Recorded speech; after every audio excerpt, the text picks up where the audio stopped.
Hello నమస్తే. నేను journalist YNR. పాడ్కాస్ట్లో ఈరోజు మనతో పాటు ఒక స్పెషల్ గెస్ట్ ఉన్నారు. నల్గొండ జిల్లాకు సంబంధించిన బీసీ నేత. తెలంగాణ రాష్ట్రంలో బీసీల ఉద్యమం రావాల్సిన అవసరం ఉంది. తెలంగాణ రాష్ట్రంలో బీసీలకు రాజ్యాధికారం రావాల్సిన అవసరం ఉంది అంటూ ఫైట్ చేస్తున్నారు. నల్గొండ జిల్లాకు సంబంధించిన వట్టే జానయ్య యాదవ్ గారు ప్రస్తుతం మనతో పాటు ఉన్నారు. సార్ నమస్తే, వెల్కమ్ టు ఇహా. నమస్తే అన్న. ఏంటి అసలు ఎక్కడ మొదలయ్యారు ఈ గొడవలు ఏంటి, కొట్లాట్లు ఏంటి, ఇప్పుడు బీసీ ఉద్యమం ఏంటి, ఎక్కడ మొదలయ్యారు? నేను తెలంగాణ ఉద్యమంలో స్టార్ట్ అయినా. ఉద్యమం నుంచే అదే పొలిటికల్ కెరీర్ ఫస్ట్ 2001. అంటే ఈ తెలంగాణ ప్రాంతంలో ఉండబడినటువంటి బడుగు బలైన వర్గాల బతుకులు బాగుండాలంటే ఇది ప్రత్యేక రాష్ట్రం అయితేనే తప్ప ఇక్కడ ఉన్నటువంటి బడుగు బలైన వర్గాలు బాగుపడనటువంటి వాస్తవాన్ని గ్రహించి, అంటే డిగ్రీ ఫీజు కట్టలేని స్థితిలో డిగ్రీ డిస్కంటిన్యూ చేసినటువంటి కుటుంబం నుంచి వచ్చినటువంటి వ్యక్తిగా తర్వాత తరం ఆ ఇబ్బందులు ఎదుర్కోకుండా ఉండాలంటే తెలంగాణ రాష్ట్రం అనేది ఖచ్చితంగా సాధించాల్సిన అవసరం ఉందని కేసీఆర్ గారు మాట్లాడినటువంటి 3 మాటలు నమ్మి ఉద్యమంలోకి వచ్చినటువంటి వ్యక్తిని. ఆ తర్వాత తెలంగాణ రాష్ట్రం సాకారం అయింది. కానీ ఇక్కడ బడుగుల బతుకుల్లో మాత్రం ఏమాత్రం మార్పు రాలేదనేటువంటి వాస్తవాన్ని కూడా గ్రహించిన. అంటే దీనికి 2001 నుంచి కంటిన్యూస్గా తెలంగాణ మూవ్మెంట్లో ఉన్నారు. తెలంగాణ వచ్చిన తర్వాత టీఆర్ఎస్ అధికారంలోకి వచ్చిన తర్వాత కూడా ఉన్నా టీఆర్ఎస్ అధికారంలోకి వచ్చినా కూడా మొన్నటిదాకా ఉమ్మడి నల్గొండ ఎస్ఎంఏ చైర్మన్ కూడా ఉన్నా. కాకపోతే మనం ఏ ఆకాంక్షతోనైతే తెలంగాణ తెచ్చుకున్నాం అది ఎక్కడ కూడా సాకారం కాలే. ఒక నియంతృత్వ ధోరణితో ఈ 10 సంవత్సరాల పాలన అనేది సాగిందనేటటువంటి వాస్తవం ఇక్కడ ఉన్న ప్రజలందరూ కూడా ఒప్పుకుంటారు. నేను దగ్గర నుండి చూసినా కాబట్టి కేసీఆర్ కావచ్చు, కేసీఆర్ టీంలో మా దగ్గర ఉండబడినటువంటి నాయకులు కావచ్చు, బీసీలలో తెలివైనటువంటి నాయకుల్ని అణిచివేస్తూ వీళ్ళు ఎదిగితే మనకు ప్రమాదం ఉంటుంది అనేటటువంటి ఆలోచనతోనే ఎక్కడికక్కడ బీసీలో ఉండబడినటువంటి నాయకత్వాన్ని అణచివేసేటటువంటి కుట్ర జరుగుతుంది. కాబట్టి మన 2023కు ముందు ఇక నేను వీళ్ళతోని జర్నీ చేయలేను, మనం వీళ్ళతో ఉంటే మనం అనుకున్నటువంటి కళలు సాకారం కావు అనేటటువంటి లక్ష్యంతో బయటకు వచ్చి పోరాటం చేద్దామంటే వాళ్ళ చేతులు ఉన్నటువంటి పవర్ని అడ్డం పెట్టుకొని 100 కేసులు పెట్టి, మరి మీరంతా చూసింటారు మీ ఛానళ్ళు, యూట్యూబ్లు అన్నీ కూడా పొద్దున్న లేస్తే మా వైపే చూసినటువంటిది. సరే, అప్పుడు ఉన్నటువంటి పరిస్థితులలో ఎంతో కొంతమంది నిజాయితీగా మీడియాలో ఉన్నటువంటి మీలాంటి వాళ్ళు సహకారంతోనే నేను నిజంగా మళ్ళీ ఇవాళ వచ్చి మీ ఛానల్లో కూర్చున్నా అంటే అది. కానీ 10 ఏళ్ళ బీఆర్ఎస్ సర్కారు హయాంలో తెలంగాణ రావాలని ఎందుకు అనుకున్నారంటే బీసీలు అందరికీ రాజ్యాధికారం వస్తుందని అనుకున్నారు. 100% వచ్చిన 10 ఏళ్ళలో జరగలేదు అనేది మీ క్లెయిమ్. 100% జరగలేదు. కానీ మీ జిల్లాకు సంబంధించే మీ సామాజిక వర్గం నుంచి ఒకతను రాజ్యసభ సభ్యుడు ఉన్నారు. మీ సామాజిక వర్గం నుంచి 2 ఎమ్మెల్యేలుగా గెలిచారు నల్గొండ జిల్లాలో. గతంలో ఎప్పుడు లేని చరిత్ర కదా. అక్కడొకళ్ళు ఎప్పుడో గెలిచేవాళ్ళు. బట్ కోదాడు నుంచి, నాగార్జున సాగర్ నుంచి గెలిచారు, ఓ రాజ్యసభ ఇచ్చారు, మీరు డీసీఎంఎస్ చైర్మన్గా పనిచేశారు. ఇది బీసీలకు అవకాశం ఇచ్చినట్టు కాదా? అంటే నేను ఏమంటున్నా అంటే ఏదో పేరుకు తీసుకొచ్చి ఎమ్మెల్యేలు చేశాడో కూర్చోబెట్టి ఏం చేసిరో ఒక్కసారి ఎమ్మెల్యేగా కానీ రాజ్యసభ సభ్యుడు కులాన్ని అడ్డం పెట్టి ఇచ్చారు. ఆయనకి ఎంత స్వేచ్ఛ ఇచ్చారు, ఆయన ఎంత కులానికి ఏ రకంగా ఉపయోగపడ్డాడో ఒకసారి మీరు ప్రాపర్గా పోయి ఎంక్వైరీ చేసి తెలుస్తుంది. అదే నేనున్న ఉమ్మడి డీసీఎంఏ చైర్మన్గా నేను కూడా ఒక 4 సాయం చేసే పరిస్థితి లేదు. అంటే కేంద్రం, అంటే ఎమ్మెల్యే, కేంద్రం మంత్రి, లేదంటే ఇక్కడ ముఖ్యమంత్రి పదవి ఇస్తున్నారు కానీ పవర్ లేదు. 100%. కనీసం ఒక సర్పంచ్కి ఉన్నటువంటి స్వేచ్ఛ కూడా టీఆర్ఎస్ పార్టీలో ఎమ్మెల్యేలకు కానీ మంత్రులకు ఉంది. కొంతమందికి ఆయన టీం అనుకున్న వాళ్ళకి మాత్రం నల్గొండ జిల్లా ఉంది. మొత్తం ఉమ్మడి నల్గొండ జిల్లాలో ఒకే ఒక నాయకుడు జగదీష్ రెడ్డి. ఆయన ఏం చెప్తే గదే, ఆయనకే ఏమీ తెలియదు. కానీ అట్లా అంటే ఆయన ఏం చెప్తే గదే. అక్కడ ఎక్కడ ఏమంటా బీసీల పాయింట్ ఆఫ్ వ్యూలో మీకు అవకాశాలు ఇచ్చినప్పుడు యూటిలైజ్ చేసుకోకపోవడం అనేది మీ ప్రాబ్లం కాదా? అంటే టీఆర్ఎస్ పార్టీ అనేది ఒక ప్రాంతీయ పార్టీ. అంటే ప్రతిదీ వాళ్ళ కన్సర్నల్నే జరగాలనేటటువంటి సిస్టాన్ని వాళ్ళు డెవలప్ చేసుకోరు. అది ఉద్యమంగా ఉన్నప్పుడు ఆ వాతావరణం కనిపించలే. టీఆర్ఎస్ పార్టీ అధికారంలోకి వస్తే బాగుంటుంది, మాలాంటి బడుగు బలైన వర్గాలకు మంచి అవకాశాలు వస్తాయనే కాన్సెప్ట్ని పనిచేసినాం. కానీ ఎప్పుడైతే అధికారంలోకి వచ్చినాం ఫస్ట్ 5 ఏళ్ళు ఒక మాదిరి ఉంది. తర్వాత 2వ టర్మ్ వచ్చేసరికల్లా ఎక్కడికక్కడ అంటే నియంతృత్వ ధోరణి, అంటే తొక్కి పడేసి ఎవడన్నా బీసీలల్లా తెలివైనోడు ఎవడన్నా ముందుకు వస్తుంటే వాడిని పక్కకు పెట్టి మిగతా అనామకులు తీసుకొచ్చుకొని కాళ్ళకు దండాలు పెట్టుకునేటటువంటి నేచరు టీఆర్ఎస్ పార్టీలో స్టార్ట్ అయింది. కాబట్టి దాన్ని వ్యతిరేకించి బయటకు వచ్చినాం. అంటే ఇది సాధ్యం కావాలి, మనం అనుకున్నటువంటి జరగాలి, బీసీ వర్గాలు ముందుకు పోవాలంటే ఖచ్చితంగా రాజ్యాధికారం బీసీల చేతిలోకి రావాలి. 100కి 60% పైన ఈనాడు బీసీలో ఉన్నాం. ఇలా 75 ఏళ్ళ 80 ఏళ్ళ నుంచి భారతదేశానికి స్వతంత్రం వచ్చిన నాటి నుండి కూడా ఈ 1-2% ఉండబడినటువంటి వాళ్ళే పరిపాలన చేస్తూ ఉన్నారు. అయినప్పటికీ బీసీలు ఎక్కడరు ఈరోజు ఇందిరమ్మ ఇల్లు కోసం పెన్షన్ కోసం అంటే అడక్క తినే స్థితిలోనే వీళ్ళని ఉంచుతా ఉన్నారు. అంటే 70-80 ఏళ్ళ నుంచి వీళ్ళు మనల్ని పరిపాలిస్తే ఈ బీసీ వర్గాల్లో బతుకులు మారట్లు అంటే వాళ్ళు పరిపాలనకు అనర్హులు అనే విషయాన్ని ఇలా మన ప్రజలకు తెలియజేయాలనే కాన్సెప్ట్తోనే మేము ముందుకు పోతా ఉన్నాం. సో ఇప్పుడు సాధ్యమవుతుందా బీసీలకు రాజ్యాధికారం అనే మాట? నేను 20 ఏళ్ళుగా వింటూ ఉన్నా. చాలామంది వస్తున్నారు, బీసీలు అంటున్నారు, ఏదో మీటింగ్లు పెడుతున్నారు, మళ్ళీ వెళ్ళిపోతున్నారు. చాలా ప్రయత్నాలు జరిగాయి. సాధ్యమవుతుందా ఇప్పుడు? నేను 1969లో నేను పుట్టలే, కానీ 1969 నుంచి తెలంగాణ ఉద్యమం జరుగుతుందనే చర్చ విన్నా. అంటే 2001లో కేసీఆర్ గారు తెలంగాణ ఉద్యమం స్టార్ట్ చేసినప్పుడు కూడా మీలాంటి ప్రశ్నలు చాలా ఎదురైంది, నేను విన్నా. కానీ లక్ష్యం అంటే మన ఆలోచన, మనం కాన్సెప్ట్ కరెక్ట్ ఉండి పనిచేస్తే నిజంగా అంటే నేను ఎప్పుడు రాదని నమ్మలే. అంటే నాకు రావడానికి ఏం సోర్సెస్ ఉన్నాయో కూడా నాకు పెద్దగా తెలియదు, కానీ వస్తే బాగుంటుందని ఒక నమ్మకంతో మాత్రం జర్నీ చేసిన. కేసీఆర్ గారు ఆయనకు అన్ని తెలుసు, కానీ ఏ ఆలోచనతో ఏ నమ్మకంతో ముందుకు వచ్చినావు. కానీ తెలంగాణ రాష్ట్రం అయితే సాధించినాం కదా. తెలంగాణ సాధించడానికి చాలా కష్టాలు అవసరం ఉండే.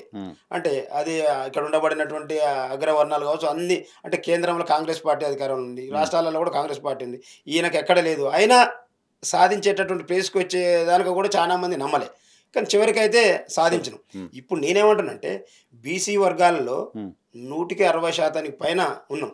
గతంలో చదువు లేకుండే, మా తల్లిదండ్రులు చదువుకోలే, వాళ్ళు ఏం కోరుకున్నారు, నా పిల్లలు బాగుండాలి, మనం దొరల దగ్గర పనిచేసి దొరల పిల్లలు ఎట్లా బతురు, మా పిల్లలు కూడా అట్లా బతక, వాళ్ళు అక్కడ కష్టం చేసుకుంటూ వాళ్ళు కడుపు కట్టుకొని మనకు చదువు నేర్పించారు, మనకు బడికి పంపించారు, చదువుకున్నాం.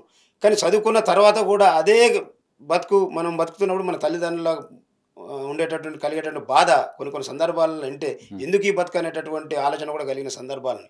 కాబట్టి నేను ఏమంటానంటే చదువుకోని రోజులలో ఎన్నో సక్సెస్ చేసిన, అంటే తెలంగాణ మూమెంట్ కావచ్చు, సాయుధ పోరాటం కావచ్చు, ఆ రోజుల్లో దొడ్డి కొమరయ్య అయితే మా జాతిలో పుట్టినానే కదా, చాకలైన లాంటి బీసీలో పుట్టిన కదా. అంటే ఏ ఉద్యమం జరిగినా బీసీల చైతన్యమే. సామాజిక ఉద్యమాల్లో ఉన్నారు, అంటే అన్ని సామాజిక ఉద్యమాల్లో 100%. అంటే తెలంగాణ అంటే నల్గొండ జిల్లా దానికి పెట్టినది కదా. అంటే ఏ చదువు సందే లేని రోజులనే దొడ్డి కొమరయ్య లాంటి వాడు బరి తెగించి మరి వాళ్ళ మీద పోరాటం చేసిండు, చాకలైలం. అంటే వాళ్ళ వారసత్వంగా వచ్చినటువంటి మేము ఇప్పటికి కూడా వీళ్ళు ఏదైతే 1-2% ఉండబడినటువంటి ఊళ్ళే కడకు ఒక 2-3% ఉంటారు. వీళ్ళు 70-80 ఏళ్ళ నుంచి మనం పరిపాలన చేసుకుంటూ వాళ్ళకి అవకాశం ఇచ్చింది మీరే కదా. 100%. అంటే ఆ రోజుల్లో చదువు లేదు వాళ్ళకి, అంటే వాళ్ళ పూర్వీకులు అడ్వాన్స్ తెలివిగా ముందుకు వచ్చిర్రు, వాళ్ళకు చదువులు ఇచ్చిర్రు, మాకు చదువులు ఇవ్వలే. కానీ 70 ఏళ్ళ తర్వాతనైనా మాకైతే వచ్చింది కదా. మరి ఇప్పటికైనా మేము ఎందుకు ఎక్కడ ఉండాలి ఏందనేది తెలుసుకోకపోతే, మా జాతులను చైతన్యం చేసుకోకపోతే కరెక్ట్ కాదు కదా. 100% నేను ఏమంటున్నానంటే గతంలో అనుకున్నట్టుగా 1969 నుంచి ఉద్యమం చేస్తే తెలంగాణ రాలేదు కాబట్టి ఇప్పుడు వస్తుందా అని అనుకుంటే రాకపోయేది. కానీ ఇప్పుడు ఏమంటున్నాం అంటే మీరు అనుకుంటున్నట్టుగా లేదు, మా జాతులలో చైతన్యం అయినరు. 100-1 నుంచి 5-6% ఉద్యోగాలలో ఉండరు. అంటే ఉద్యోగాలలో ఉన్న వాళ్ళు అణచివేతకు గురైతేనే ఉన్నారు. ఒక ఓసీకి ఎక్కడన్నా ట్రాన్స్ఫర్ కావాలన్నా ప్రమోషన్ కావాలన్నా పోతే అంతా పవర్ ఉండేదంటే వాళ్ళు కాబట్టి నిమిషాలలో పని అది. ఒక బీసీ వర్గం నుంచి పోయి ఎవరన్నా ఏదైనా దరఖాస్తు పెట్టుకుంటే ఆయన ఫైలే కాదలదు, ఏళ్ళకేళ్ళు అక్కడే ఉంటుంది, ఆ ఫైల్ తుప్పు పట్టిపోతుంది. దానికి కారణం పాలించే కాడ మనం లేం కాబట్టి.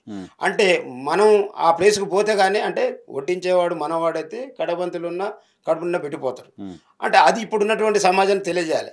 గతంలో ఇప్పుడు ఈ తెలంగాణ మూమెంట్ ఏది జరిగినా ఉస్మానియా కావచ్చు, కాకతీయ యూనివర్సిటీ నుంచి విద్యార్థులు చైతన్యమైన తర్వాతనే ఊళ్ళలోకి పోయి ఆ కుటుంబాలని అవగాహన కల్పించిన తర్వాతనే వాళ్ళన్నీ సాధించారు. ఇప్పుడు కూడా మేము ఏమంటున్నాం అంటే మళ్ళీ మా ఉద్యమం ఉస్మానియా, కాకతీయ లాంటి యూనివర్సిటీల నుంచే మొదలవుతూ ఉంది. మా పిల్లలందరూ కూడా ఎడ్యుకేట్ అవుతూ ఉన్నారు. ఎందుకంటే వాళ్ళకు ఉద్యోగాల కోసం ఇలా ఎన్నో రకాల హామీలు ఇచ్చి ఇలా తీరా కాంగ్రెస్ గవర్నమెంట్ వచ్చినా కూడా ఏం జరుగుతూ ఉంది. ఇక్కడ ఇంకో పాయింట్ ఏంటంటే మీరు తెలంగాణ మూవ్మెంట్తో కంపేర్ చేస్తున్నారు కాబట్టి, తెలంగాణ ఉద్యమం టైంలో సీమాంధ్ర పాలకులు ఈ ప్రాంతాన్ని పాలించారు కాబట్టి ఇక్కడ వీళ్ళకి న్యాయం జరగట్లేదు, వాళ్ళని అటు పంపించేద్దాం, మన పాలన మనం చేసుకుందాం అనుకున్నాం. బట్ ఇక్కడ ఈ రాష్ట్రంలో మీకు బీసీలకు రాజ్యాధికారం కావాలన్నా ఈ రాష్ట్రంలో వర్గవర్ణాలు ఈ ఊర్లోనే ఉండాలి, దీంతో పాటు కలిసి ఉండాలి. మీరు వాళ్ళని హైట్రేట్ చేస్తూ, వాళ్ళని వ్యతిరేకిస్తూ, వాళ్ళపైన తప్పుడు ప్రచారం చేస్తూ మీరు అధికారంలోకి రావాలని ఎలా అనుకుంటారు? వాళ్ళపైన తప్పుడు ప్రచారం ఏం చేయము. వాళ్ళు చేసినటువంటి ఏదైతే పరిపాలన ఉందో ఆ పరిపాలనలో ఉన్నటువంటి లోపాలనే మేము ఎత్తి చూపుకుంటూ మేము అధికారం రావాలంటున్నాం. ఎందుకంటే 70-80 ఏళ్ళు మీకు అవకాశం ఇచ్చినాం. మీరు ఊరికి 1-2% ఉన్న వాళ్ళని మీ నెత్తిన పెట్టుకుని మేము మోసినాం కదా. కానీ మా బతుకులు అడిగిపోయినాయి. చివరికి ఈ రోజు 70-80 ఏళ్ళ నుంచి మీ పిల్లలు మీరు పోయి అమెరికాలలో సెటిల్ అవుతారు, హైదరాబాద్ లాంటి నగరాలలో సెటిల్ అవుతారు, మేము ఊళ్ళలోనే ఉండిపోతాం. కానీ మేము ఏ రోజుకి ఆ రోజు ఆ పూట భోజనం కోసం, ఆ పూట ఇచ్చేటటువంటి పెన్షన్ కోసమే మేము వెంపర్లాడే పరిస్థితుల్లో మేము ఉన్నాము. అంటే దీని కారకులు ఎవరు? దాని కారకులు మీరు కాదా?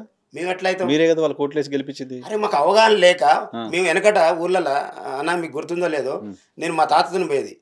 ఊళ్ళో పంచాయతీ ఎన్నికలు వచ్చినాయని దొరవారు వచ్చేది. దొరవారు పక్కంగా ఒక తెల్ల క్యాన్ వచ్చేది. ఆ క్యాన్లో ఏముంటుందో నాకు తెలియదు. అది ఒక గ్లాసులో పోషిస్తుంటే ఆయన నోట కళ్ళు మూసుకొని ఇట్లా అనేది ఏందో నాకు అర్థం కాదు. అది ఏదో సారా ఏదో అంటారట. అయితే వరుస పెట్టి ఇస్తే నెత్తినున్న టవల్ తీసి చేతిలో పెట్టుకొని అది మింగిపోతుండేది. ట్రాక్టర్ ఎక్కించేది. ఎక్కించిన తర్వాత ఏంది అంటే ఆయన ఒక గుర్తు చెప్పేది. కాంగ్రెస్ పార్టీ ద్వారా కాంగ్రెస్ పార్టీ, కమ్యూనిస్ట్ ద్వారా ఇక పోయి గుంపు వేసి వచ్చేది మామూలు. అంటే మనకు అవగాహన లేదు. ఆ రోజు ధర ఏం చెప్తే గదని చేశారు. అంటే ఆ రోజు నుంచి ఈ రోజు వరకు కూడా చదువుకోకపోవడం వల్లనే అది జరిగింది. మరి వాళ్ళు ఏం చేసారు? ఈ దొరలు చేస్తున్నారు చూసి దొరల దగ్గర పని చేసుకుంటేనే మాకు చదువు ఇచ్చారు. కాబట్టి దొరలు మనకి ఎంత లాభం చేశారు, ఎంత నష్టం చేశారు అనేది మేము వివరించగలిగే కాడికి వచ్చిన వేళ మా కుటుంబాలు దాన్ని అర్థం చేసుకునే కాడికి వచ్చినాయి. మేమంటే ఆంధ్రోళ్ళని ఏమన్నాం, తెలంగాణ ఆంధ్రోళ్ళు మనల్ని పాలించడం వల్ల మన సంపదను దోసుకపోతారు, బాంచ తరిమి కొట్టాలి ఆంధ్ర వాళ్ళని తెలంగాణ నుంచి అనుకున్నాం. పాలకుల్నే ఆంధ్ర పాలకుల్ని తెలంగాణ నుంచి తరిమి కొట్టాలనే నినాదంతో ఇప్పుడు ఏమంటున్నాం అంటే, మరి మీరు 1-2% ఉన్న వాళ్ళకు మీకు 70-80 ఏళ్ళ నుంచి మీకు అవకాశం ఇచ్చినాం భయ్, మా బతుకులు మారలేదు. ఇక ఇప్పటికైనా మేము వాళ్ళతో పంచాయతీ లేదు, కొట్లాడలేదు. మా జాతికి ఏమంటున్నాం అంటే, అరే భయ్ 100% మేమే బీసీలో, ఎస్సీ ఎస్టీలు మా సోదరులు, మొత్తం కలిపితే 80-85% మేము వచ్చినాం. మన ఓట్లు మనం వేసుకొని మనల్ని మనం పరిపాలన చేసుకుందాం రా భయ్ అనే మాటకే మేము ముందుకు పోతా ఉన్నాం. మాకు వంతుని పంచాయతీ లేదు, కొట్లాడలేదు. కానీ కాంగ్రెస్ పార్టీ ఇప్పుడు రాష్ట్రంలో అధికారంలో ఉంది. కాంగ్రెస్ పార్టీ బీసీలకు డిక్లరేషన్ అంటూ ప్రకటించింది. ప్రతి పార్లమెంట్లో ఇన్ని సీట్లు బీసీలకు ఇస్తామని చెప్తోంది. సో బీసీల ప్రభుత్వం ఇది, బీసీల కోసం చాలా చేస్తున్నాం అని చెప్తోంది. ప్రభుత్వాలు అన్ని చేస్తున్నప్పుడు వాళ్ళని బిలీవ్ చేయరా బీసీలు? చేస్తారు. అందుకనే మన ప్రత్యామ్నాయం అంటే కేసీఆర్ 10 ఏళ్ల నిరంకుశత్వ పాలనకు ప్రత్యామ్నాయం ఎవరు కనపడలేదు. కాబట్టి కామారెడ్డి డిక్లరేషన్ కావచ్చు, రాహుల్ గాంధీ గారు కావచ్చు, వాళ్ళు ఏం మాట్లాడారంటే వారు ఇచ్చే కాడ అక్కడనే మోసం చేసిపోయారు. ప్రతి పార్లమెంట్ పరిధిలో ఇద్దరికి బీసీలకు ఎమ్మెల్యే టికెట్లు ఇస్తా అన్నారు. చేసిరా? చెయ్యకపోయినా ఆ ఫ్లోలో ఆల్టర్నేట్ ఎవరు కనపడలేదు. కాబట్టి ప్రత్యామ్నాయం కాంగ్రెస్ అని ఓట్లేశారు తప్ప కాంగ్రెస్ల మీద ప్రేమతోనేలే. ఇక్కడ ఉన్నటువంటి బీసీ సమాజం అంతా కూడా మరోసారి కేసీఆర్ కనుక అధికారంలోకి వస్తే ఇక్కడ ఉన్నటువంటి ప్రజలు నియంత కింద నిజాం సర్కారుకు ఏ రకంగా పాలన చేసిన మీ ఇందులో కానీ మళ్ళీ అది చూసేటటువంటి అవకాశం ఉంటుంది అనే దాంతో ఆల్టర్నేటివ్ కాంగ్రెస్కి ఓట్లేసారు. కానీ కాంగ్రెస్ కూడా ఇలా మాట నిలబెట్టుకునే పరిస్థితి. మొన్న డెడికేషన్ కమిషన్ వేసింది, ఇలా బీసీలకు 42% రిజర్వేషన్ ఇస్తా అన్నది. కానీ ఇలా నిజంగా చూస్తే గ్రామాలల్లో 98% అయిపోయింది, 99% అయిందంటారు. ఇవాళ ఏదైతే సమగ్ర కుటుంబ సర్వే ఏదైతుందో అది 100% జరగట్లేదు. దాని మీద కూడా మేము ఫైట్ చేస్తూనే ఉన్నాం. అది కనుక 100% చేసి బీసీలకు 42% రిజర్వేషన్ ఇవ్వకపోతే మా పోరాటం కాంగ్రెస్ పార్టీ మీద మేము ఆల్రెడీ ప్లాన్గా ఉన్నాం. ఖచ్చితంగా బీసీల్లో చైతన్యం వచ్చింది. ఇంతకుముందు లెక్క మీరు పార్లమెంట్ పరిధిలో ఇద్దరికి ఇస్తా అని ఇవ్వకపోయినా మీకు ఓట్లు వేసినంత ఈజీగా వేసే పరిస్థితి లేదు. అదొకటి. ఇంకోటి ఈడబ్ల్యూఎస్. ఈ భారతదేశంలో చాలా రాష్ట్రాలు ఉన్నాయి. నీకు ఇక్కడ 10% అంటే ఇక్కడ ఉంది 5.6-7 ఉందని లెక్కలు చెప్తూ ఉన్నాయి. సరే ఎంతవరకు కరెక్టో తెలియదు. అంటే అందులో కూడా వెనకబడ్డటువంటి వాళ్ళకు కల్పించడం కోసం ఇచ్చింది ఈడబ్ల్యూఎస్ రిజర్వేషన్. కానీ నువ్వు 10% ఎట్లా ఇంప్లిమెంట్ చేస్తావు? అది మరి తమిళనాడు పక్క రాష్ట్రం మనతో పాటు ఉన్నది. మరి అక్కడ వాళ్ళు ఎందుకు చేయట్లేరు? అక్కడ ఉన్న ముఖ్యమంత్రి ఎవరు? బీసీ. అంటే బీసీ వాళ్ళు ముఖ్యమంత్రి ఉండరు కాబట్టి దాని విలువ తెలుసు కాబట్టి అక్కడ చేయడం వల్ల మనకు నష్టం జరుగుతుంది కాబట్టి పక్కా పెట్టు. కానీ ఇక్కడ ఓసీ ముఖ్యమంత్రి ఉండటం వల్ల కేసీఆర్ గారు రాగానే రెడ్ కార్పెట్ వేసి రిజర్వేషన్ ఇచ్చిండు. అరే 160% ఉన్నోనికి 20% లేదు. నువ్వు 5%లో నీకు 1-2% రావాల్సిన వానికి 10% ఇస్తే ఆ కోటలు మిగిలిపోతే వాటిని మళ్ళీ వేరే వాళ్ళతో భర్తీ చేయరు, అట్నే పక్కా పెట్టేస్తారు. అంటే ఎక్కడ అన్యాయం? ఈనాడు చదువుకున్న వాళ్ళు మా దాంట్లో ఇంత పెద్ద ఎత్తున చదువుకున్న తర్వాత అర్థం కాదా? కానీ కులం వేరు, కానీ ఏ కులంలో అయినా వెనకబడ్డ వాళ్ళు ఉంటారు, వాళ్ళని అప్లిఫ్ట్ చేయాలిగా ప్రభుత్వాలు. 100% మేము దానికి వ్యతిరేకం కాదు కదా. ఇవాళ ఈడబ్ల్యూఎస్లో నిజంగా అన్యాయం అయితే ఎవరంటే వెనుకబడ్డటువంటి ఆ ఓసీ వర్గాలలో అన్యాయం జరుగుతూనే ఉంది. వాళ్ళకు కూడా ఎట్లా జరుగుతుంది? ఇవాళ అధికారంలో ఉన్న వాళ్ళే ఈడబ్ల్యూఎస్ రిజర్వేషన్, ఈడబ్ల్యూఎస్ కోటా కింద సర్టిఫికేట్ ఎవరు పొందుతారు? వాళ్ళ అయ్యా ఎంపీ ఉంటాడు, ఎమ్మెల్యే ఉంటాడు, రిటైర్డ్ అయిన ఐఏఎస్ ఆఫీసర్ ఉంటాడు. వాడు ఎంఆర్ఓకి ఫోన్ చేస్తే మామూలుకి ఈడబ్ల్యూఎస్ రిజర్వేషన్ కోటా కింద వచ్చే సర్టిఫికేట్ ఏమంటే ఇస్తుండు. అది నిజంగా కామన్గా ఉండేటటువంటి ఓసీ వర్గానికి చెందిన వాళ్ళు పోతే వాళ్ళకి చెప్పేటోళ్ళు లేడు, ఇస్తలేడు. వీళ్ళకి అందట్లేవి. అవి కూడా ఏదైతే ఆ 1-2% అధికారాన్ని అందిపుచ్చుకొని ముందు వరుసలు ఉండరో వాళ్ళే పొందుతారు. అది కూడా మా ఫైట్ అంత ఏంటంటే నిజమైన వాళ్ళ 1-2% ఉన్నటువంటి అగ్రవర్ణాలు ఉన్నటువంటి పేదలకు చెందాలి అనేది కూడా వాళ్ళు కూడా మాతో పాటు మేము కలుపుకొని పోతాం. మా ఫైట్ అంతా ఏంటంటే అధికారాన్ని అనుభవిస్తున్నటువంటి 1-2% అన్నిటినీ దూసుకుపోయేటటువంటి పరిస్థితి తెలంగాణలో దాపి నుంచి ఉంది. బీసీలను అందరినీ ఒక్కటి చేయటం అంటే సూదులన్నీ కలిపి ముడేయటం లాంటిది అని ఒక సామెత చాలా చోట్ల వింటూ ఉంటాం. మీటింగ్ బీసీలకు పార్టీలు పెట్టడం చూసాం, బీసీలు సంఘాలు పెట్టడం చూసాం. నాకు తెలిసి 100-150 సంఘాలు తెలంగాణ రాష్ట్రంలో బీసీ సంఘాలు ఉన్నాయి. ఎప్పుడు వీళ్ళంతా కలిసేది, ఎప్పుడు వీళ్ళంతా ఒకటయ్యేది, ఏం చేయాలి, దానికోసం ఏం చేద్దాం అనుకుంటున్నారు? నేనేమంటానంటే దేనికైనా ఒక రోజు వస్తుంది. ఆ రోజు తెలంగాణ ఉద్యమానికి వచ్చింది, తెలంగాణ రాష్ట్రం సాధించింది. తెలంగాణ ఉద్యమం కోసం కూడా ఎవరు జెండాలు పట్టుకొని, ఒక ఆయన తెలంగాణ సాధన సమితి అన్నాడు, ఒక ఆయన తెలంగాణ ప్రత్యేక రాష్ట్రాలు, ఒక ఆయన తెలంగాణ రాష్ట్ర సమితి, ఇన్ని గుంపులున్నా ప్రజల్లో చైతన్యం వచ్చిన తర్వాత ఫైనల్గా ఏ గుంపును నమ్మాలో ఆ గుంపును నమ్మారు, ఏ గుంపు నాయకత్వంలో పనిచేయాలో ఆ గుంపుతో బయటికి పోయారు, తెలంగాణ రాష్ట్రాన్ని తీసుకొచ్చుకోరు. నేను ఏమంటుంటే బీసీలు కూడా మొండ్లు కావచ్చు, సూదులు కావచ్చు, ఆ సందర్భం వచ్చింది. ముళ్ళు సూదులు అన్నీ ఒకటే ఒక కట్ట కట్టుకొని ఫైట్ చేసినటువంటి పరిస్థితి తెలంగాణకు వచ్చేసింది. ఎందుకంటే వాళ్ళకు జరుగుతున్నటువంటి అన్యాయం, వాళ్ళకు పడుతున్నటువంటి నాలాంటి వాళ్ళు ఎంతమంది ఇవాళ రాజకీయంగా ఇబ్బంది పడేటోళ్ళు కావచ్చు, ఉద్యోగపరంగా ఇబ్బంది పడతారు, ఉద్యోగాలు వచ్చిన తర్వాత ప్రమోషన్లు ఇబ్బంది పడతారు కావచ్చు, నిరుద్యోగులు కావచ్చు, వీళ్ళందరికీ కూడా ఒక అవగాహన. ఇంకోటి ఏంటంటే తెలంగాణ చాలా విప్లవాత్మకమైనటువంటి గడ్డ. ఇక్కడ ప్రజల్ని నిర్బంధిస్తే, బంధిస్తే, భయభ్రాంతులకు గురి చేస్తే అట్లా కనపడతారు, కానీ ఉప్పెనలాగా బయటకు వస్తారు సందర్భం వస్తే. కేసీఆర్ 2014లో అధికారంలోకి వచ్చేంత వరకు ఆయనకే తెలియదు, ఊర్లలో ఏం జరుగుతుందని తెలియదు. మాలాంటి వాళ్ళు రాజకీయాల్లో ఉన్నప్పుడు మా పక్కన నుండి ఏం ఆలోచిస్తున్నా కూడా మాకు తెలియకుండా, అంటే అంత గొప్పగా ఆలోచించేటటువంటి చరిత్ర తెలంగాణకు ఉంది. కాబట్టి దాని మీద అంత ఈజీగా గతంలో అనుకున్నట్టు అనుకుంటా అంటే వాళ్ళు వదిలేదు. సో తెలంగాణ మూమెంట్ చూసాం మనం, తెలంగాణ మూమెంట్ని ఎక్స్పీరియన్స్ చేసాం. చెప్పింది ఏంటి? ఫస్ట్ భావజాల వ్యాప్తి చేయాలి, ఫస్ట్ తర్వాత మూమెంట్. ఇంత 3 స్టేజ్లో జరిగాం చర్చలు, భావజాల వ్యాప్తి, తర్వాత మూమెంట్, ఇదంతా చేసుకుంటూ వచ్చాం. సో ఇప్పుడు బీసీ మూమెంట్కి ఏంటి, అటువంటి స్ట్రాటజీ ఏంటి? ఇవాళ మీరు చూస్తూ ఉండరు కదా, మీరు పర్సనల్గా ఎంక్వైరీ చేయండి, మీ టీం పంపండి. ఎక్కడ పోయినా ఏ గల్లీలోకి పోయినా 4 కూర్చొని మాట్లాడితే అసలు ఏంది బీసీ ఇంకెన్నాళ్ళు, ఇక ఇప్పుడు కాకపోతే కాదు అంటే అది ఒక చర్చ స్టార్ట్ అయింది. ఈ మధ్యకాలంలో తీర్మానం మల్లన్న ఎమ్మెల్సీగా పోటీ చేసిన టైంలో కావచ్చు, ఎమ్మెల్సీగా తీర్మానం మల్లన్ననే వాళ్ళు ఎమ్మెల్సీగా గెలిపించారు.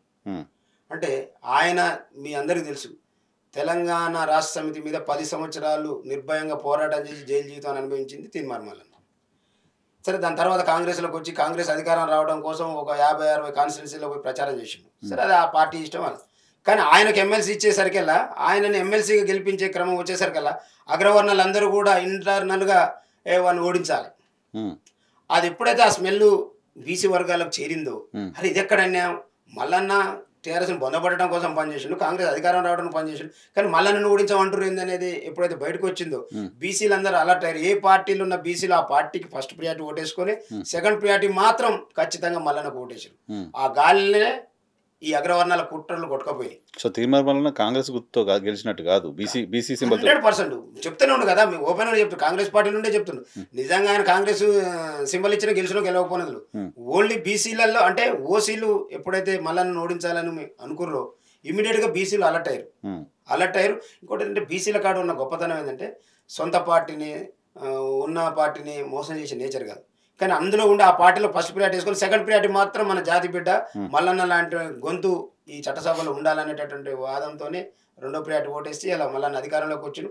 ఆయన రెగ్యులర్గా మాట్లాడుతూ మల్లన్న వచ్చిన తర్వాత రెగ్యులర్గా ఏదైతే మార్నింగ్ న్యూస్ చదువుతా ఉండో ప్రజలందరూ కూడా చూడండి, మల్లన్న యూట్యూబ్ స్టార్ట్ చేసినప్పుడు అంటే ఇంత ఏం జరుగుతుందో ఇవాళ ఒక్కొక్క నియోజకవర్గంలో అసలు బీసీలో పోటీ చేయొచ్చా జనరల్ అనేది కూడా తెలియనటువంటి వాళ్ళు.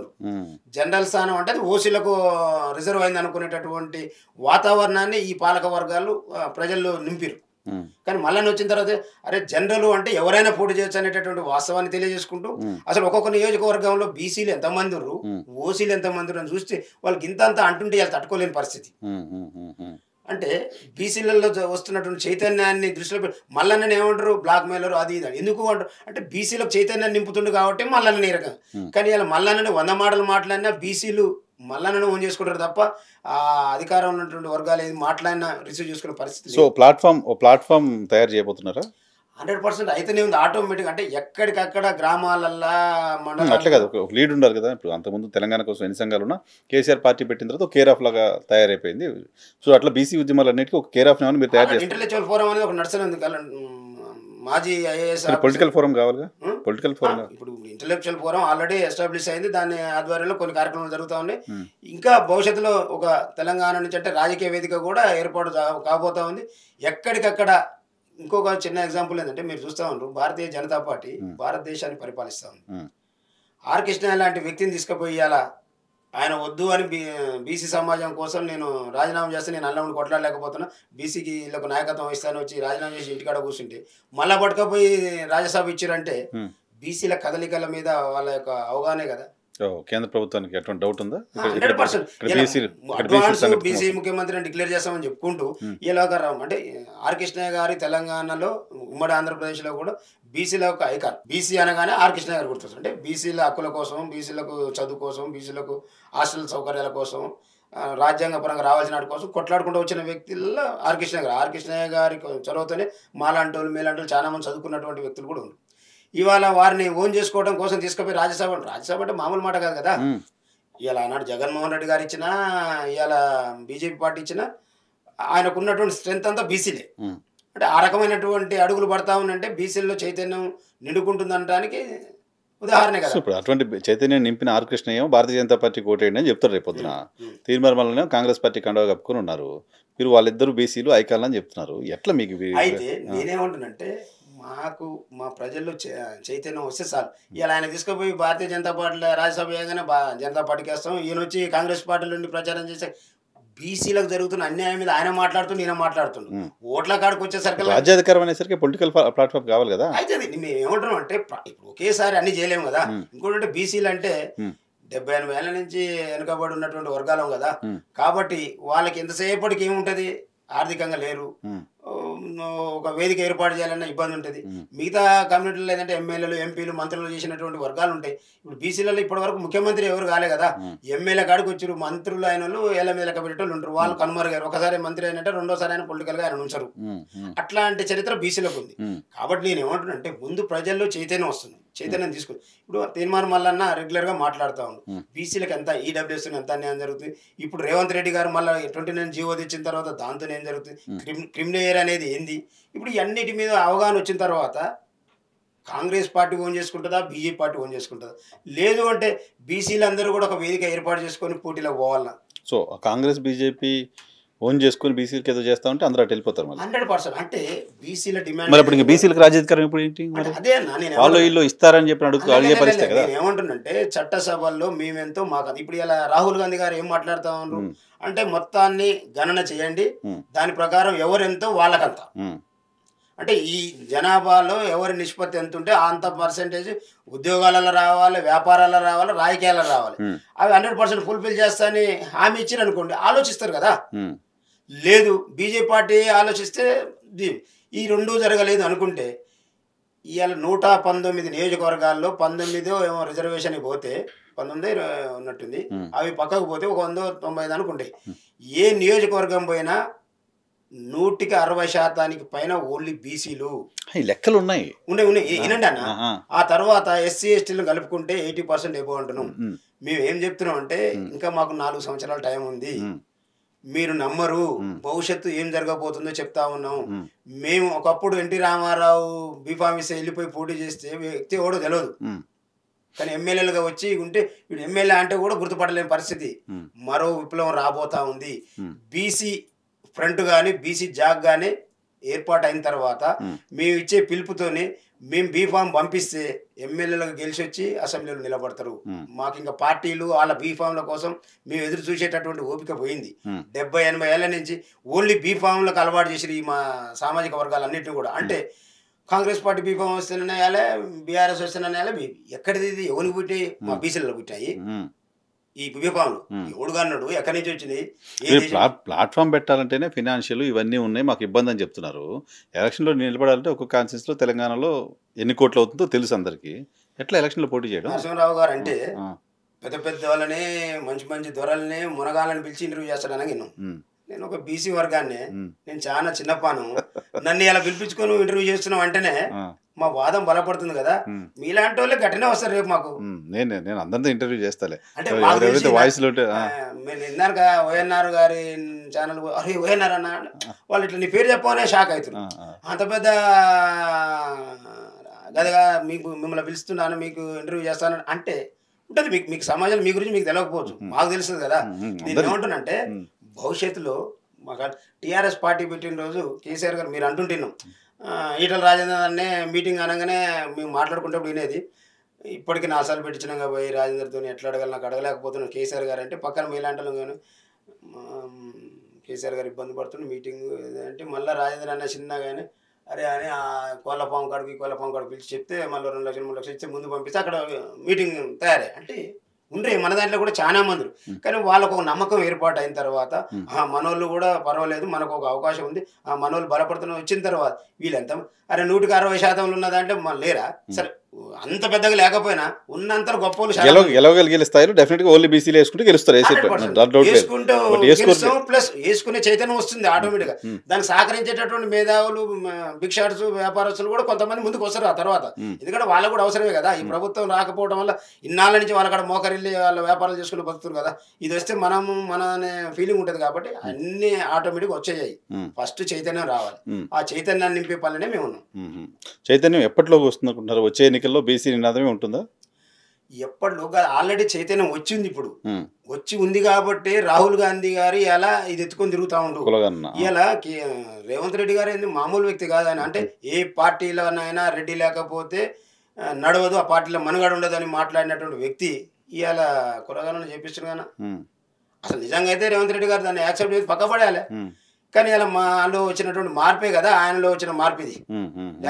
పక్కపడే ఎక్కడ బీసీ లేదు గీసీలేవో అని అన్నారు. కానీ లేదు, బరాబర్ మాట ఇచ్చినాం, కులగణన చేస్తాం, 42% రిజర్వేషన్ ఇవ్వకపోతే ఏమవుతుందో కూడా ఆయనకు తెలుసు కాబట్టి ఇలా ఆ మాట అంటారు. ఖచ్చితంగా ఇచ్చినాకనే రేపు ఎన్నికలకు వస్తారు. రాకపోతే కూడా బీసీల చైతన్యం ఏందో చూస్తారు. ఇప్పుడు ఎలక్షన్ పెట్టాలని ప్రభుత్వం నిర్ణయం తీసుకుంది. ఆల్మోస్ట్ జనవరి ఎండింగ్లో ఎలక్షన్ ఉన్నాయి అంటున్నారు. సో ఈ 49% ఇంప్లిమెంట్ అవ్వకపోతే అవుతుందని ఎక్స్పెక్ట్ చేస్తున్నారు. అంటే 42% వీళ్ళ పరిధిలో వీళ్ళు తీర్మానం చేసి పంపాలి. అది చేయాల్సింది సెంట్రల్ గవర్నమెంట్ కాబట్టి మేము సెంట్రల్ గవర్నమెంట్ మీద కూడా మేము ఫైట్ చేస్తాం. ఇక్కడ వీళ్ళ పరిధిలో వీళ్ళ లెవెల్ ఉన్న కాడికి జరుగుతుందా జరగదా అనే దాని మీద చూస్తున్నాం. జరగకపోతే ఇక్కడనే మొదలు పెడతాం. అయినా మేమేమంటున్నాం అంటే వాళ్ళు వీళ్ళు ఇచ్చేది కాదు, ఇక మేము ఇక్కడి నుంచే మొదలు పెడుతున్నాం. జనరల్ స్థానాలు అన్ని చోట్ల కూడా బీసీలు పోటీ చేయాల్సిందే. పార్టీలు ఇప్పుడు స్థానిక సంస్థలకు బీఫామ్ లేదు, సింబల్ లేదు కదా. ఇక ఎవడు ధైర్యం చేస్తే వాడిదే సింబల్ అన్నట్టుగా మేము మా జాగ్ కానీ మా ఇంటలెక్చువల్ ఫోరం కానీ బీసీలు ఎక్కడైతే ఓసీల మీద పోటీ చేస్తారో అక్కడనే మేము తిష్ట వేసుకొని కూర్చొని మా వాళ్ళని స్థానిక సంస్థలు గెలిపించుకోవడమే మా లక్ష్యం. సో చాలా కాన్ఫిడెంట్గా ఉన్నారు. అయితే చాలా కాన్ఫిడెంట్గా ఉన్నారు. మీ వర్గాలలో చైతన్యం కోసం పనిచేసిన వాళ్ళంతా వాళ్ళు వేరే వేరే పార్టీల్లో ఉంటే మళ్ళీ ఇప్పుడు మీరు కొత్తగా చైతన్యం తీసుకొచ్చి వాళ్ళందరితో పొలిటికల్ ప్లాట్ఫామ్ మీద తెస్తామని ఎలా చెప్తారని పాయింట్ నాకు అర్థం కావట్లా. అంటే నేను ఏమంటున్నా అంటే మాకు ఆర్ కృష్ణ గారు 3 దశాబ్దాలుగా పనిచేశారు. బీసీలకు రాజ్యాధికారం కావాలంటున్నారు. సో ఆయన పోయి బీజేపీలో చేరారు, రైట్? కాసాని జ్ఞానేశ్వర్ గారు గతంలో ప్రయత్నం చేశారు. 83-93 కులాలతో ఒక పార్టీ మన పార్టీ అని పెట్టారు. ఆయన ఫైనాన్షియల్ రిసోర్సెస్ ఉన్న వ్యక్తి పోటీ చేశారు. తర్వాత ఆయన పోయి ఇంకో పార్టీలో జాయిన్ అయిపోయారు.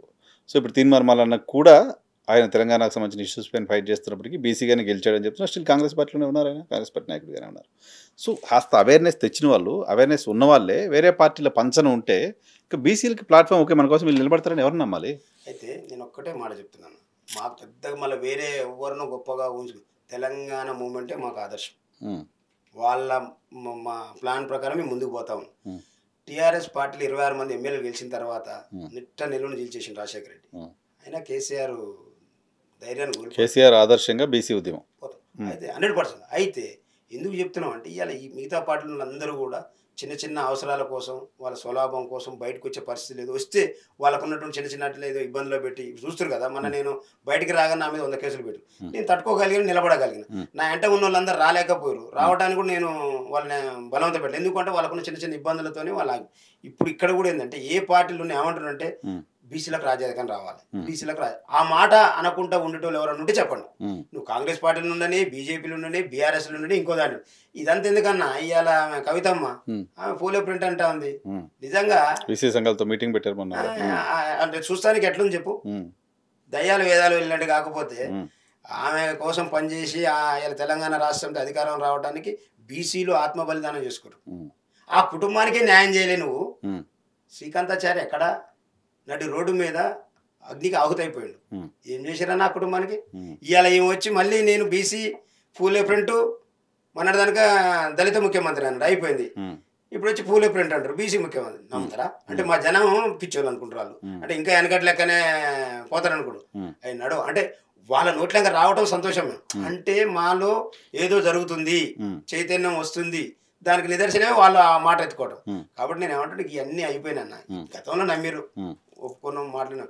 ఇప్పుడు ఏమంటున్నాం అంటే, ఎక్కడ ఉన్నా ఏ పార్టీలో ఉన్నా బీసీ వాదాన్ని మాట్లాడకపోయినా, బీసీ నినాదాన్ని మాట్లాడకపోయినా మనుగడ లేదనే కాడికైతే తీసుకొచ్చినాం, పార్టీని వచ్చినాం. ఇదంతా ఎప్పుడు పోలరాజ్ అయితే ఇంకా 3 ఏళ్ళు ఉంది, 4 ఏళ్ళు ఉంటాయి. నేను ఏమంటున్నంటే, కేసీఆర్ టికెట్లు ఇచ్చిన రోజు వీళ్ళకి లాగులు ఎవరు సకలవే. కేసీఆర్ క్యాబినెట్లో ఉన్నటువంటి నాయకులు, క్యాబినెట్లోకి వచ్చిన వాళ్ళకి, ఎమ్మెల్యేలకు వచ్చిన వాళ్ళు, వాళ్ళని అరే మేము ఇట్లా పోతుంటే, అంటే మేము లాస్ట్ అవర్స్లో నేను కాంగ్రెస్ పార్టీలో ఉన్నా, టీఆర్ఎస్ నుంచి, వీళ్ళు బీఫామ్ అంటే వీళ్ళు ఆ బీఫామ్ తీసుకొని సబ్మిట్ చేసి అందులోకి పోతుంటే వీళ్ళని మనుషులకు ఇట్లా నూకేసుకుంటూ పోయేది కార్యకర్త. జేబులో ఒక 500 రూపాయలు లేని వాళ్ళకి కూడా టికెట్లు గెలిపించారు ఆయన. రాలేదా? గవర్నమెంట్ ఫామ్ చేయలేదా? ఇది ఏమంటున్నంటే, గత గొప్ప గొప్ప ఉద్యమాలు జరిగినాయి. ఇంకా ఇక్కడ మా బీసీలు మీరు అన్నోళ్ళు ఇల్లు ఎల్లన్నీ ఉండని, ఎక్కడున్నా బీసీ ఓడు ఎమ్మెల్యే కావాలి, బీసీలో ముఖ్యమంత్రి కావాలనే నినాదమే కింది స్లోగా పాయిజన్ మాదిరిగా వెళ్ళిపోతుంది. ముఖ్యమంత్రి కావాలనేది అనగానే ఎవరు ముఖ్యమంత్రి అనే ప్రశ్న వస్తుంది. పైగా తెలంగాణలో బీసీ సామాజిక వర్గంలో 4-5 కులాలు ఈక్వల్ కాంట్రిబ్యూషన్ ఉన్న కులాలు ఉన్నాయి. సో అక్కడ చర్చ మొదలైతే ఇంక కొట్టుకుంటూ ఉంటారు, మళ్ళీ ఎలక్షన్ అయిపోతుంది. ఇప్పుడు వీళ్ళు ఒంటె పదాలకు నక్క ఆశపడ్డట్టుగా ఇప్పుడు మా కొట్లాటల గురించి వీళ్ళు అయినా గెలవలేరు, గెలిచినా మళ్ళీ ముఖ్యమంత్రి గారు పంచాయతీ ఇవన్నీ అనుకుంటా వీళ్ళు తృప్తి పడాల్సిందే. కానీ అరే మా దాంట్లో కూడా మేధావులు రే, మేము అందరినీ సంజాయించుకొని ఒక వేదిక మీద కూర్చోబెట్టుకొని ఎవరుంటే బాగుంటుంది, ఏదైతే బాగుంటుంది, ఏదైతే కరెక్టు, దీంట్లో ఎవరు నిజంగా ఉద్యమం కోసం ఉపయోగపడరు, ఎవరైతే బీసీలకు లాభం ఆలోచన చేయమా, లెక్కలు చేయమా? మన దాంట్లో చర్చ జరుగుతుంది అది అన్నా. నేను ఏమంటే, బీసీలలో ఒకప్పుడు 10th పాస్ కావడానికి చాలా కష్టపడ్డారు. ఇలా బీసీలలో ఎంబీబీఏ చేసిన వాళ్ళు ఉండరు, ఎంబీఏ చేసిన వాళ్ళు, ఎంఏ చేసిన వాళ్ళు, అమెరికా దానికి పోయిన వాళ్ళు. నాలాంటి వాడు కూడా చదువు కొనుక్కోలేకుండా లాస్ట్కు లా చేసుకొని చట్టం గురించి తెలుసుకొని కూర్చున్నాడు. వాళ్ళు అంటే వాళ్ళు ఏంటంటే 70-80 ఏళ్ళ నుంచి అలవాటు పడరు వీళ్ళు కాలువారు. వాళ్ళు ఏమంటారు, బీసీలతోనే ఆడే తెదరబాయి. ఆ ఒక్క మాట మమ్మల్ని ఏకం చేస్తుంది. అది ఆ ఒక్క మాట మిమ్మల్ని ఏకం చేయడం మాత్రమే, ఆ ఒక్క మాట చాలా మంది బీసీల్లో కాన్ఫిడెన్స్ పోయేలాగా కూడా చేస్తుంది. వరకేం పోయింది. ఇప్పుడేమో అంటే వాళ్ళు అంటారు, మా పక్కన కూర్చుంటే మాట్లాడుకుని మన మీ బీసీలలో ఏకమైతే రాబాయి అంటారు. అన్నప్పుడు ఇక్కడ ఇన్నోడు అక్కడ ఇన్నోడు అంటే కొడుకులోకి ఏంది ధైర్యం. 70-80 ఏళ్ళ నుంచి మమ్మల్ని ఈ మాట అనే ఇప్పుడు ఒక మూమెంట్ వచ్చింది. అరే భయ్ ఏమన్నా కానిరా, ఈసారికి ఒకవేళ మనకు ఏమైనా ఇబ్బంది ఉంటే ఆడి ఓటేసే సాటంగానే కదా తెరసాటికి పోయి వస్తాడు. అంతరాత్మ ఒకటి ఉంటుంది. వాడు ఒక మనసులో ఒక మాట అనుకుని పోయి వాంతో తిరగాలి, వాంతో ఉండాలి, వాంతోనే తినాలి, పోయి మన ఓటు మనం వేసుకోవాలి. ఈసారి నేను చెప్తున్నా, రేపు ఎమ్మెల్సీ ఎన్నికలు ఉన్నాయి, సర్పంచ్ ఎన్నికలు, ఈ రిజల్ట్ ఎట్టుంటుందో చూడండి మీరు. ఖచ్చితంగా ఎఫెక్ట్ ఉంటుంది. దీంతోనే వాళ్ళందరి గుండెల్లో రైలు పరిగెడతాయి. నేను చెప్తున్నా, అందరు ఇప్పుడు ఏదైతే ఇప్పుడు కేసీఆర్ కవితమ్మ వచ్చి మాట్లాడుతుందంటే కేసీఆర్ మాట్లాడకుండా కాదు కదా. తెలంగాణ మూమెంట్ టైంలో చాలా మందికి తెలంగాణ రావాలని అని ఉన్నప్పటికీ తెలంగాణ ఎక్కడొస్తుంది అనే ఒక బాధ ఉండేది, ఒక అపనమ్మకం ఉండేది. కేసీఆర్ కాన్ఫిడెన్స్ ఇచ్చారు. 2009 ప్రకటన తర్వాత కాన్ఫిడెన్స్ పెరిగింది, అందరూ వచ్చేసారు మూమెంట్లోకి. సో బీసీ రాజ్యాధికారం రావాలని బీసీలో అందరికీ ఉన్నప్పటికీ, సో వీళ్ళు తెస్తారు, ఇప్పుడు వస్తుంది అనే కాన్ఫిడెన్స్ ఇవ్వడం ఇంపార్టెంట్ కదా. దానికోసం ఏం చేస్తున్నారు? ఏమంటారండి, ఇప్పుడు స్థానిక సంస్థల ఎన్నికలు ఉన్నాయి, ఎమ్మెల్సీ ఎన్నికలు ఉన్నాయి. ఇప్పుడు మళ్ళీ కదా మాకు ఎగ్జాంపుల్, అధికారం కాంగ్రెస్ పార్టీకి వచ్చి అందరు మంత్రులు ఓసీలు అందరూ కలిసి మల్లన్ననే కథం పట్టాలి, మల్లన్న ఉంటే మనకి ఇబ్బంది అవుతుందని చెప్తే మీరు అలిగేషన్ మంత్రులు ఎందుకు, వాళ్ళ మంత్రులు క్యాంపెయిన్ చేశారు, అందరూ ఎందుకు చేస్తారు? నేను చెప్పే మాట కాదు కానీ నేను చెప్తే తప్పు పట్టాలి. మల్లనే మాట్లాడింది కదా. మా ఊర్లో పొంగులేటి శ్రీనివాస్ రెడ్డి గారు క్యాంపెయిన్ చేయడం చూసాను. నేను ఏమంటున్నానంటే మల్లన్న మాట్లాడిన మాటే చెప్తున్నా. మళ్ళీ వాళ్ళ పార్టీల పంచాయతీ నాకెందుకు కానీ, మల్లన్న నన్ను కొంతమంది ఈ రకంగా అరే పోట్లేడా అని అడిగిండు అని చెప్పిండు అంటారు. అంటే వాళ్ళ మంత్రులే, అంటే వాళ్ళ మంత్రులు ఆయనకు వ్యతిరేకంగా పనిచేసినప్పటికి కూడా మల్లన్ననే బీసీలు వ్యతిరేసుకున్నారు కదా. ఇప్పుడు ఏమంటారు అంటే, రేపు రాబోయే ఎమ్మెల్సీ ఎన్నికలు ఉన్నాయి, టీచర్స్ ఎమ్మెల్సీ ఎన్నికలు ఉన్నాయి, గ్రాడ్యుయేట్స్ ఉన్నాయి. వీటిల్లల్లా మా యొక్క విద్యార్థులు కావచ్చు, మా యొక్క ఎంప్లాయీస్ కావచ్చు, వాళ్ళ చైతన్యాన్ని చూపిస్తారు. పోటీ పెడతారా మీరు? 100% అన్ని చోట్ల పోటీ పెడతాం. విజయం కూడా మనదే అంటున్నాం. ఎందుకు అంటే 70-80% ఉన్నోడు గెలవకపోతే ఇక 78 ఏళ్ళ నుంచి కూడా ఈ రకంగా 70-80% ఉన్నోడు 70 ఏళ్ళుగా గెలవట్లేదు కదా, ఇప్పుడు ఎట్లా గెలుస్తాడని. అదే నేను దేనికైనా ఒక రోజు వస్తుంది అంటున్నా. నిన్నటి వరకు వాళ్ళ రోజులు, ఇప్పుడు మా రోజు వచ్చింది. మా రోజు వీరన్న ఒక రోజు మాట్లాడిండు, ఏదో రోజు మా రోజు వస్తుందని చెప్పిండు. మా రోజు లేకుండా పోయిండు కానీ ఆయన రోజు నింపిపోయింది జనాలల్లో. సో కాన్ఫిడెంట్ గా ఉన్నారు. 100% తెలంగాణలో బీసీలకు రాజ్యాధికారం రాబోతోంది. 100% మీరు రాసి పెట్టుకోండి. జమిలీ వస్తుందా, ఇంకేదన్నా సాధారణ ఎన్నికలు వస్తాయి తెలియదు. 2028లో తెలంగాణ అసెంబ్లీ బీసీ ముఖ్యమంత్రితోనే ఉంటుంది. బీసీ ముఖ్యమంత్రి బీసీలతో నిండిపోతుంది. నిండిపోతుంది. రైట్. మీ మీ విష్ అది. చూద్దాం ఏం జరుగుతుందో. థ్యాంక్ యూ వెరీ మచ్ మాకు థ్యాంక్ యూ అన్న. రైట్, ఇది వట్టే జానయ్య యాదవ్తో స్పెషల్ పాడ్కాస్ట్